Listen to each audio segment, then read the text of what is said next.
कातर खटाव गटातून राष्ट्रवादी अजित पवार गट यांच्याकडून उमेदवारी अर्ज दाखल केला होता।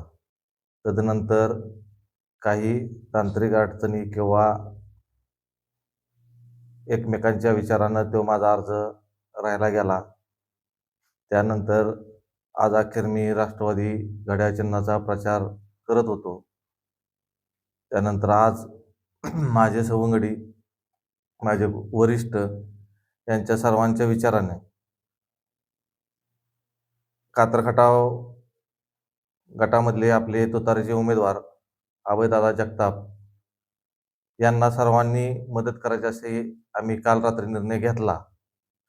त्या निर्णयाच्या अनुषंगानं आज मी तुम्हा सर्वांसमोर हे घोषित करतो की आजपासून, आत्ताच्या या क्षणापासून अभयदादांना तुतारी या चिन्हाला अनुसरून आम्ही सर्व, आमचे मित्रमंडळ, माझे सगळे सवंगडी यांना सर्वांना सोबत घेऊन अभयदादांना प्रचंड मतांनी विजय करायचा असा आम्ही आज निर्णय घेतलेला आहे।